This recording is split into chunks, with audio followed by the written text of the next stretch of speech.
Jangan sampai terlintas di benak antum kalau Nabi SAW ada yang beliau tidak tahu. Ini Nabi SAW ini yang kita tidak tahu beliau sudah tahu. Bukan cuma di sini, di surga sudah diperlihatkan. Bodohnya sebagian orang menganggap baginda Nabi SAW masih ada yang belum ditahu. Makanya mereka buat-buat ibadah yang tidak diperintahin. Tangkap nggak poin ini? Ini penting sekali. Kalau antum masih melakukan perbuatan bidah yang antum anggap boleh, berarti antum menganggap Nabi SAW masih ada yang belum diketahui oleh beliau. Padahal tuntunannya sudah jelas. Innal halala bayyin wa innal harama bayyin. Ingat kata Nabi SAW, yang halal sudah jelas, yang haram sudah jelas. Wa bainahuma umurum mushtabihat. Di antaranya ada hal-hal yang samar. Siapa yang menyelamatkan dirinya dari hal yang samar-samar, faqad istabra li dini wa dunyah. Dia telah menyelamatkan kesucian agamanya dan dunianya. Wa man waqa'a fi syubhat faqad waqa'a fil haram. Siapa yang sengaja jurumuskan dirinya pada yang syubhat, haram atau enggak ya? Enggak apa-apa deh. Maka faqad waqa'a fil haram. Dia telah jurumuskan dirinya pada yang haram. Artinya enggak ada tengah-tengahnya. Halal atau haram? Syubhat berarti haram. Jelas agama Allah.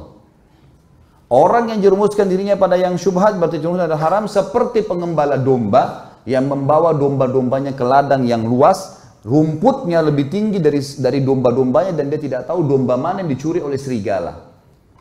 Kita nggak tahu ini halal atau enggak. Lalu kita jerumuskan diri untuk apa? Jadi agama sudah sempurna, nggak butuh tambahan-tambahan. Banyak hal yang membuat umat Islam sekarang berselisih teman-teman. Tapi poin intinya kata ulama adalah mereka semua mengaku kembali kepada Al-Quran dan Sunnah.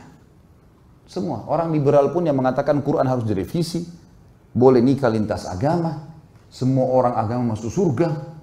Banyak syubhat yang mereka lemparkan. Mereka juga mengaku, kami juga kembali kepada Al-Quran dan Sunnah.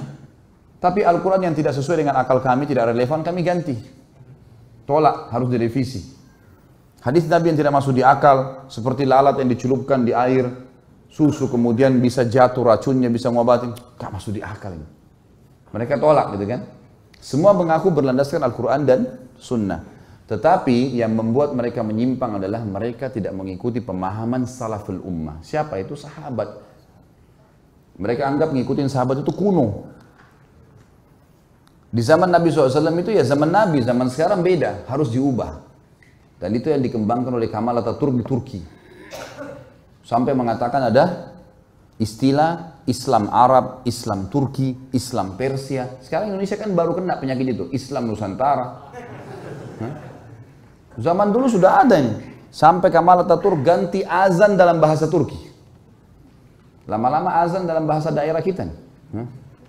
Diubah semuanya, agama Allah nih.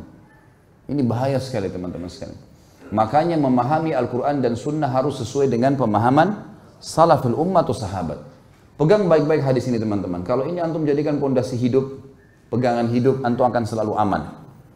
Ini jaminan, tiket dari Nabi SAW untuk siapapun yang bersyahadat sampai hari kiamat. Kata beliau, Yahudi terpecah menjadi 71 golongan, Nasrani 72 dan umatku 73. Yang 73 yang dibahas. Semuanya lewat neraka dulu. Nanti masuk surga. Tapi lewat neraka dulu, dibersihin dulu dosa-dosanya, kecuali satu. Semua kita bertanya siapa satu, sahabat juga bertanya ya Rasulullah siapa yang satu, masuk surga langsung tanpa hisab deh. Kata Nabi SAW, maka ana alaihi wa ashabi, yang mengikuti aku dan mengikuti sahabat-sahabatku. Inilah teman-teman yang dikumandangkan oleh teman-teman yang mendakwakan dakwah salafiyah dan dakwah sunnah di Indonesia, yang selalu dikatakan aliran sesat, aliran keras, wahabilah segala macam. Padahal mengajak kepada perkataan para sahabat dalam memahami Al-Quran dan Sunnah. Karena nggak boleh sembarangan. Al-Quran turun pada zaman mereka. Nabi SAW sebutkan hadis zaman mereka. Baik. Ini yang dimaksud dengan siapa yang mentaatiku maka dia telah mentaati Allah. Siapa yang bermaksiat kepada aku telah maksiat kepada Allah. Dan siapa yang bermaksiat pada pemimpin yang aku tunjuk maka dia berarti telah maksiat kepada aku. Dan siapa yang maksiat pada pemimpinku maka berarti telah maksiat kepada aku.